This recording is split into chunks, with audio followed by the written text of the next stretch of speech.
Master, ഏറ്റവും പ്രധാനപ്പെട്ട കാര്യം ഇവരുടെയൊക്കെ അജണ്ടകൾ ജിഹാദികളുടെ തിട്ടൂരങ്ങളും പക്ഷ രാഷ്ട്രീയത്തിൻ്റെ നയങ്ങളോട് ചേർന്ന് നിൽക്കുന്നതുമായ സിലബസുകൾ മാത്രം നമ്മുടെ കുട്ടികൾ പഠിച്ചാൽ മതി, അവിടെ തീരെ ദേശാഭിമാനികളെയൊക്കെ അങ്ങ് ഒമിറ്റ് ചെയ്ത് കളയാമെന്നുള്ള കഴിഞ്ഞ കുറേ കാലത്തെ ഒരു രീതിയുണ്ട് കേരളത്തിൽ. അപ്പോൾ അതിനൊക്കെയുള്ളൊരു മാറ്റമായി, ആ മാറ്റങ്ങൾക്ക് ശ്രമിക്കുന്നവരെ വേട്ടയാടുമ്പോൾ അതിനെതിരെയുള്ളൊരു നടപടിയായി ഈ സംഭവത്തെ ഇപ്പോൾ ഹൈക്കോടതിയുടെ സ്റ്റേ നടപടി അടക്കം നമുക്ക് വിലയിരുത്തിക്കൂടെ?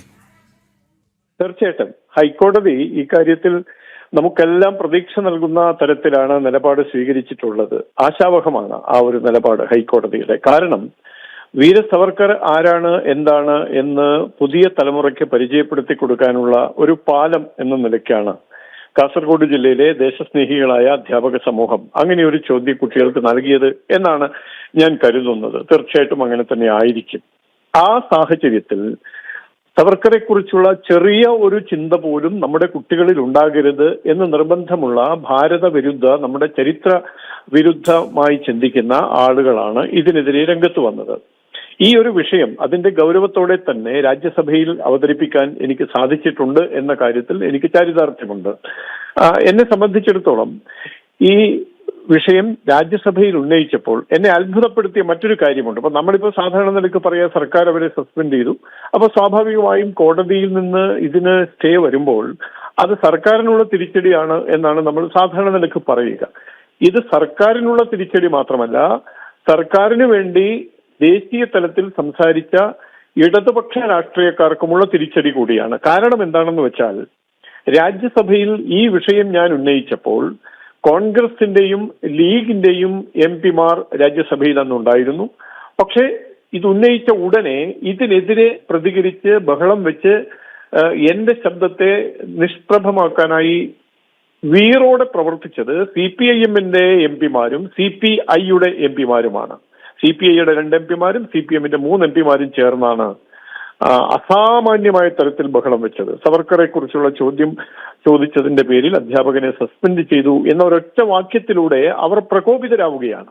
അപ്പൊ സർക്കാർ ചെയ്യുന്ന എല്ലാ ദേശവിരുദ്ധ കാര്യങ്ങൾക്കും കേരളത്തിൽ ഇടതുപക്ഷ എംപിമാരും ഇടതുപക്ഷ മുന്നണിയും ഡൽഹിയിൽ അവർക്ക് വേണ്ടി വാദിക്കുന്നു, അവർക്ക് പിന്തുണയേകുന്നു. പ്രത്യേകിച്ച് സവർക്കറെ പോലെ ഇപ്പൊ വന്ദേമാതരത്തിന്റെ വിഷയവും അങ്ങനെ തന്നെയാണല്ലോ. ദേശീയ തലത്തിൽ എന്തൊക്കെയാണോ ദേശാഭിമാന പ്രേരിതമായ വിഷയങ്ങൾ ഉയർന്നു വരുന്നത് അതിനെയൊക്കെ പ്രതിരോധിക്കാൻ ആവേശത്തോടെ രംഗത്ത് വരികയാണ് ഈ 2 കൂട്ടരും. ഇപ്പൊ കാസർഗോഡ് ഈ അധ്യാപകനെ സസ്പെൻഡ് ചെയ്ത വിഷയത്തിൽ ഏറ്റവും കൂടുതൽ പ്രതിരോധം ഉയർത്തേണ്ടത്, അധ്യാപകനെ സസ്പെൻഡ് ചെയ്തതിനെതിരെ വരുന്ന വികാരത്തെ ചെറുക്കേണ്ടത് UDF-കാരാണ്. വാസ്തവത്തിൽ അങ്ങനെയാണല്ലോ, അവരുടെയാണല്ലോ ഗവൺമെന്റ്. ലീഗ് നേതാവായ മന്ത്രിയാണല്ലോ വിദ്യാഭ്യാസ മന്ത്രി. അദ്ദേഹത്തിന്റെ നേരിട്ടുള്ള നിർദ്ദേശത്തിലാണ് ഈ സസ്പെൻഷൻ നടന്നിട്ടുള്ളത്.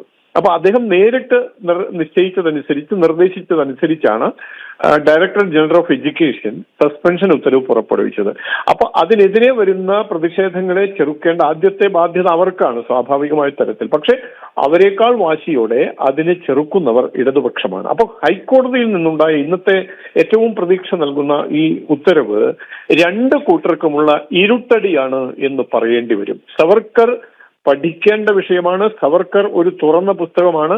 ആ പുസ്തകത്തിലൂടെ നമ്മുടെ ദേശീയ സ്വാതന്ത്ര്യ സമരത്തെ വിലയിരുത്താനുള്ള സാവകാശവും അവകാശവും നമ്മുടെ വിദ്യാർത്ഥികൾക്കുണ്ട്. അത് നിഷേധിക്കുന്നതിനെതിരെയുള്ള ഒരു ഉത്തരവായിട്ട് വേണം നമ്മൾ ഇതിനെ കാണാൻ.